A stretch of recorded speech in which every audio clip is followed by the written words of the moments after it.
संसद भवन के सेंट्रल हॉल में हुए संविधान दिवस समारोह में 14 विपक्षी दलों ने किनारा किया। कार्यक्रम में न पहुंचने पर पीएम मोदी विपक्ष पर जमकर उन्होंने हमला किया। कहा कि पारिवारिक पार्टियों ने संविधान की भावना को चोट पहुंचाई। विपक्ष ने संविधान दिवस का विरोध पहले भी किया था और अब फिर कर रहा है। कांग्रेस ने संविधान दिवस कार्यक्रम के बहिष्कार पर दलील दी। कांग्रेस नेता आनंद शर्मा ने कहा कि संसदीय लोकतंत्र में विपक्ष की भूमिका होती है जिसे सरकार मानने के लिए तैयार नहीं। संविधान को लगातार मोदी सरकार चोट पहुंचा रही है। गैर जरूरी तरीके से अध्यादेश लाए जा रहे हैं। यूपी चुनाव से पहले मायावती ने की निजी क्षेत्र में भी आरक्षण की मांग। कहा दलित आज भी अधिकारों से वंचित हैं। नहीं मिल रहा आरक्षण का लाभ। एसपी जैसी पार्टियों से सावधान रहने की जरूरत है।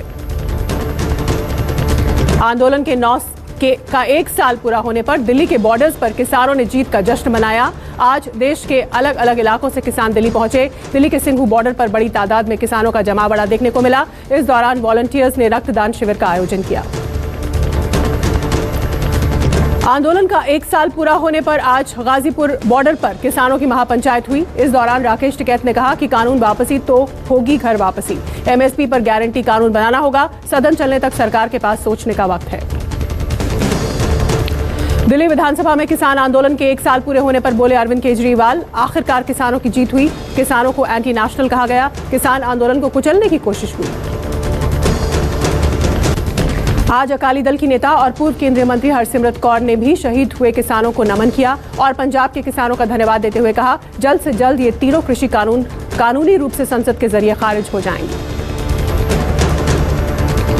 प्रियंका गांधी बोली किसान आंदोलन का 1 साल किसानों की शहादत और बीजेपी सरकार के अहंकार और अन्नदाताओं पर अत्याचार के लिए जाना जाएगा। भारत में किसान की जय जयकार हमेशा थी, है और रहेगी। किसानों के संघर्ष की जीत इसका प्रमाण है।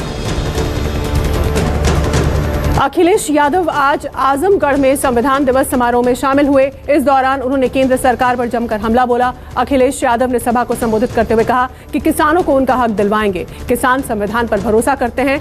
2022 मामूली चुनाव नहीं, इस बार बीजेपी का सफाया होगा। महाराष्ट्र में मार्च तक बहुत जल्द बदलाव देखने को मिलेगा। महाराष्ट्र बीजेपी के बड़े नेता और केंद्रीय मंत्री नारायण राणे का बड़ा बयान। नारायण राणे ने कहा महाराष्ट्र में 3 पार्टी की सरकार है जिसकी लाइफ ज्यादा नहीं बची। बता दें कि इस दौरान शरद पवार, प्रफुल्ल पटेल दिल्ली में मौजूद। महाराष्ट्र को लेकर दिल्ली में बीएल संतोष, देवेंद्र फडणवीस और चंद्रकांत पाटिल की बैठक खत्म। संगठनात्मक बदलाव पर चर्चा हुई। महाराष्ट्र में होने वाली मिनी विधानसभा यानी महानगर पालिका चुनाव और राज्य के राजनीतिक हालात पर चर्चा हुई। अमित शाह और चंद्रकांत पाटिल के बीच 1 घंटा बैठक हुई। प्रियंका गांधी ने आज प्रयागराज के गोहरी गांव के पीड़ित परिवार से मुलाकात की। साथ ही परिजनों से मिलकर उनका दुख बांटा। हाल ही में फूलचंद पासी समेत 4 लोगों की हत्या हो गई थी। मुलाकात के बाद प्रियंका ने सरकार पर निशाना साधते हुए कहा कि यूपी में दलितों और किसानों के साथ न्याय नहीं। दिल्ली विधानसभा के सत्र के आगाज होते ही सदन में हंगामा देखने को मिला। बीजेपी विधायकों ने सत्र के दौरान शराब के ठेकों को लेकर दिल्ली सरकार पर करारा हमला बोला और ठेके बंद करो का नारा लगाया। विपक्ष के हंगामे को लेकर सरकार के मंत्री कैलाश गहलोत ने पलटवार किया। कहा यह सदन का अपमान है। राकेश अस्थाना की नियुक्ति को चुनौती देने वाली याचिका पर सुप्रीम कोर्ट ने जारी किया नोटिस में 2 हफ्ते में राकेश अस्थाना को जवाब देने को कहा गया है। चुनौती याचिका में कहा गया है कि नियमों को ताक पर रखकर उनकी नियुक्ति की गई।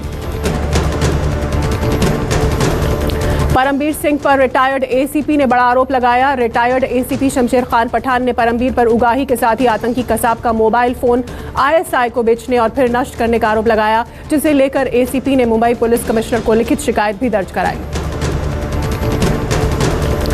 पुंछ में घुसपैठ कर रहे पाकिस्तानी आतंकी को ढेर किया गया। भिम्बर गली से एलओसी पार करने की कोशिश में था आतंकी। भारी गोलीबारी के बीच मारे गए आतंकी के बाकी साथी वापस भागे। सेना को मौके से हथियार और गोला बारूद बरामद हुआ। जम्मू पुलिस ने 24 किलो आरडीएक्स और 71 हैंड ग्रेनेड्स को निष्क्रिय किया। कई सालों से सीज किए गए विस्फोटकों को सुनसान जगह पर निष्क्रिय किया गया। सालों से ये विस्फोटक पुलिस के सेफ हाउस में रखे गए थे। 26/11 मुंबई आतंकी हमले को 13 साल पूरे हुए। गेटवे ऑफ इंडिया में शहीदों को श्रद्धांजलि दी गई। मुंबई पुलिस कमिश्नर के ऑफिस में बने शहीद स्मारक में शहीद अधिकारियों और पुलिसकर्मियों के परिवार वाले जुटे।